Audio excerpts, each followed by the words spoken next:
Witam wszystkich w kolejnym odcinku, który po krótkiej przerwie znowu udało mi się nagrać.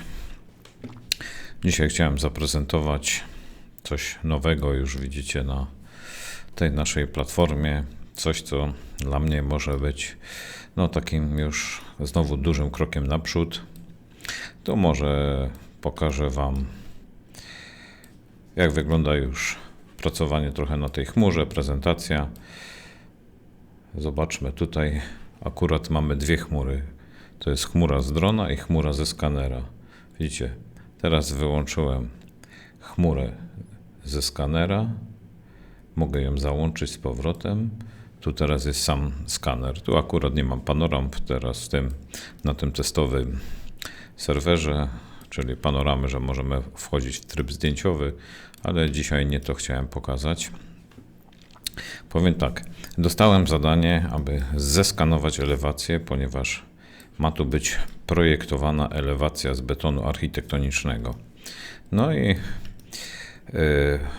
cała zabawa polegała na tym, że trzeba było wyznaczyć płaszczyzny i dobrać płyty elewacyjne, tak żeby uwzględnić wszystkie te uskoki, jakieś krzywizny przy laniu żelbetów.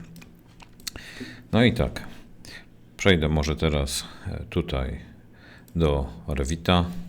Już pokazuję, widzicie, już macie gotowy przykład tej elewacji, którą mi się udało tworzyć. Ta elewacja to jest tu centymetrowe szczeliny jest. Charakterystyka pracy miała być taka, że każdy panel ma swój numer, bo to będzie w formie cegiełki sprzedawane, aby zebrać pieniądze na budowę tej elewacji.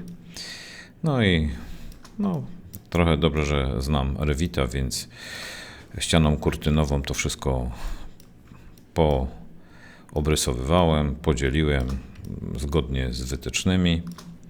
No ale chcę przejść z powrotem na tą platformę naszą, bo chcę pokazać coś nowego, co udało nam się przeskoczyć, a mianowicie import pliku IFC. Zobaczmy sobie. Załączyłem teraz plik IFC, który został wygenerowany z programu Revit. Widać, pokazuje już wizualizację. Wszystko jest na tych samych współrzędnych. Oczywiście tutaj, jak klikamy w każdy panel, zmienia się tutaj numer panelu. Docelowo to jeszcze pracujemy nad tym. Będzie pokazany kolor. Na przykład, jeżeli jakiś panel już jest zasponsorowany, to będzie się zmienił jego kolor, żeby już było wiadomo, które panele są zapłacone. O tak.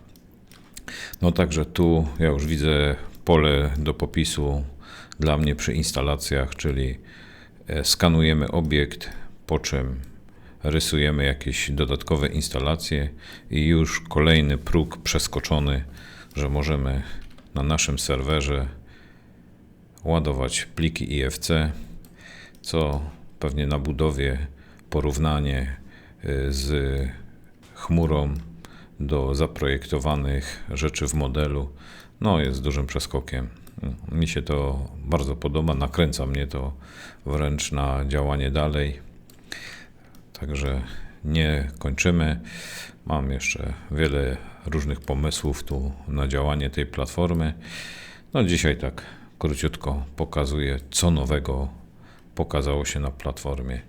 Na następny raz myślę, że już zacznę pokazywać tutaj wszystkie narzędzia, co nimi możemy robić. Dziękuję za uwagę dzisiaj.